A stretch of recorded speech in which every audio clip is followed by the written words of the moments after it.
Welcome to the Cold Feet Podcast. I'm going to introduce myself. My name is Sean. I run a strength and conditioning facility. I am a personal trainer, and I am currently working with Team Israel for women's flag football. Very exciting. I focus on helping people achieve their athletic potential and live the rest of their life pain-free. And on to you, David.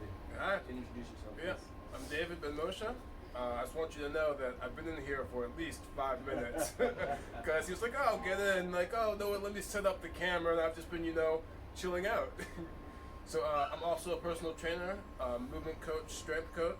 I mostly work with normal people, teaching them how to get stronger, move better, be pain-free, and how to really go deep into a modality, learn how to use that properly, and just fall in love with it, use it, and to achieve their goals. Amazing. Thank you so much for coming on the show. It's a pleasure to see you here freezing your ass off. For those who don't know, this is the Cold Feet Podcast, and I'll be interviewing awesome people such as David for 15, 20 minutes as they bear the cold while I sit comfortably on my little stool. So, today we're going to discuss a really cool subject, which is called, what is CrossFit? Now, for those who know or may not know, me and David are just going to introduce what the concept of CrossFit is before we even, break down the pros and cons. So, David's going to start. David, pretend I'm a beginner. I know nothing about this fancy CrossFit that all they are wearing with the rogue thingy. All I know is that 3 CrossFit people wearing CrossFit shirts are not that in great shape. So, should I be doing this? Should I be not? Take it away. So, CrossFit is a relatively new modality invented by a guy named Greg Glassman, whose background is gymnastics. And the concept is variety, high intensity, and that is the way to reach your goals. Kind of always doing something different. And what they've done is picked and chosen certain movements of other modalities, such as Olympic weightlifting, powerlifting, gymnastics, kettlebells, and they mix them together to create high intensity variable workouts that they say is the key to finding fitness and the best way to become fit yourself. We're going to break down pros and cons of CrossFit. So, the main 3 pros that I see is, number 1, the community. It is international, it's reached the whole world, it built something that the standard gym will probably never have, that culture. We'll break it down further. Number 2, it made women worldwide not to be intimidated by lifting heavy weights, not to be scared to build some muscle, not to be scared to lift something heavy, move it through time and space. And number 3, it saved the sport of Olympic weightlifting. Without CrossFit, Olympic weightlifting, which is the clean and jerk and snatch, probably would not have existed anymore. What would you say your pros are? So those are, again, my top 3, but to add on to that, equipment. They did a great job of choosing excellent modalities that use excellent equipment, barbells, kettlebells, gymnastics rings, pull-ups bars, to help people reach their goals. Almost everyone can benefit from them. And another reason is Dr. Kellerstrat, just the way he teaches and what he knows and what he brings to the world, just getting him out of CrossFit makes it worth it. For those who don't know, Dr. Kelly Starrett wrote a famous book called The Supple Leopard. He has a website, The Ready State. Amazing resource for fixing your pain and your performance. Moving on to cons. So, con number 1 that I see is the lack of experienced coaches. I believe that you do a 2-day certification called Level 1, and that's it. You could open a CrossFit gym, you're a certified coach, and when you're responsible for hundreds of people passing your facility every day who are going to move something heavy through time and space, you must be qualified and have the ability to educate Very people. strong to move it through time. Like last time I moved 300 pounds, 5 minutes in the future. All right, what would you say the cons of CrossFit for you would be? The big cons for me are the branding, which is great for them, but it's not great for everyone else, into which a lot of people associate functional fitness with CrossFit. Or a lot of people don't understand the sport of Olympic weightlifting or powerlifting exists outside the context of CrossFit, and those are great, great things. Now, would you recommend CrossFit to a beginner, never really stepped foot into a gym before, never really touched a weight before? What would you do as a coach? For me, it completely depends.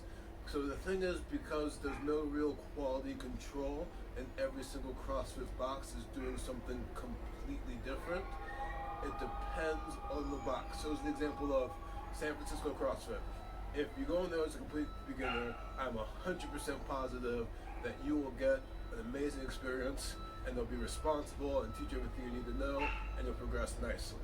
That's not to say that the CrossFit down the street from you is doing the exact same thing. They're probably doing something different. Again, it's like saying restaurant. Like, will you get a good meal if you go to a restaurant? Like, maybe. Depends on the restaurant. Some restaurants serve great meals. Some restaurants you'll get food poisoning from, and it's not like a McDonald's where they're trying to regulate and make everything exactly the same. Everyone's doing their own thing. So basically, when checking out a CrossFit gym, proceed with caution, is what you're saying. Yeah, do your research. Cool. And one of the problems that beginners have is that beginners don't know enough to know what they're doing when it comes to looking at a CrossFit. Like, I can go in and talk to someone and know if they're a good coach, but as a complete beginner, it's very easy to get fooled by someone who is in shape and knows a little bit more than you. Totally agree with that point. Something I want to speak about is if an athlete is trying to get better at his sport or his craft, be it a soccer player, a football player, or a runner. So I was in my facility the other day, 2 soccer players who work out here. I heard them speaking to each other about CrossFit. They're like, yo, you heard about this cool thing, CrossFit? I'm like, whoa, slow down.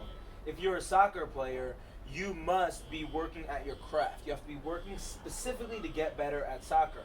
Now, CrossFit is a very mostly well-rounded program. It's kind of a jack of all trades, but when you have a niche use, you must be, let's say running, you got to be squatting heavy, you got to be doing sport-specific movements that play over to the field, and a generalized fitness program, which is what CrossFit is not inherently the best thing for you. What do you have to say about that? Yeah, I would say, remember, when it comes to like getting better at the sport, you have to keep the goal the goal. And it's easy to get distracted by nice, flashy things that could help, but like they don't necessarily do. I like to use the example of if you want to qualify for the Boston Marathon, like spending a lot of time cleaning up your Olympic weightlifting form isn't going to get you a big ROI. Unless you do it in like the 50 rep range. Sweet. Now we're going to speak a little bit about CrossFit workouts versus regular workouts. So the way I see it is that the average CrossFit workout looks like this. You do some mobility, some general prep, which is great. You'll then move on to some usually heavy strength training will be the main barbell or movement of the day. And the flaw I see with that is that if you want to get better at the main barbell lifts and get stronger, you must be tracking your progress. And if you're kind of showing up twice a week or 4 times a week, one day you're military pressing, then 3 weeks later you're military pressing again, there's a lack of consistency. So if you are doing CrossFit, make sure that whatever lifting you're doing, make sure that you're resting enough between days of squatting, for example, and that you or your coach are tracking your progress. And that you're working within your ability levels. So one of the problems is that CrossFit has a lot of like baseline standard workouts. Oftentimes they're named after females for some unknown reason. Tatiana. Yeah. So doing the RX reps and weight is not necessarily a good idea or accessible. I'll use an example of one of my favorite ones is called King Kong. It's, if I remember right, it's like 5 rounds of 455-pound deadlift, 5 muscle ups, and then like 10 handstand push-ups. So I know a lot of people can do muscle ups. I know a lot of people who can do 5 reps of 455-pound deadlifts. I don't know a lot of people who can do both of those. Like you're in like an elite category. Both of those like in the same workout, or both of those just in general? Both of those in general. Quick disclaimer. Well, first I want the record to state that I accumulated close to an hour of time in an ice bath today. So before you start bashing him that he ditched early, even though this podcast is going to be around 15-20 minutes, with technicals and retakes, he's been around an hour, so we're giving him a little break and allowing him to warm up a bit so he doesn't get hyperthermia. Anyways, back to what we were saying. So we spoke about mixing up too much in one workout. What David was saying is like you can't be good. It's very difficult to be good at ring muscle ups and heavy squat and handstand in the same workout. We plan on discussing the CrossFit Games, so perhaps we will discuss it in a future podcast. That time he can be in there For 60 an minutes. hour. The bottom line is, I think when it comes to CrossFit is, it kind of depends on what box you fall upon. Yeah. And like anything in life, make sure you are, like any program in life, make sure you're incorporating the key fitness principles of progressive overload, consistency, specificity, and that's it. I'm your host, Sean, Fit for Life. Thank you for coming on the show, David Ben Moshe. David Ben Moshe broke the world record of ice bath. We got to hit up Wim Hof. He's been this thing for over 60 minutes. So hopefully no hypothermia. Oh, yeah. Peace out, Keep and on we my will see you toes. next time.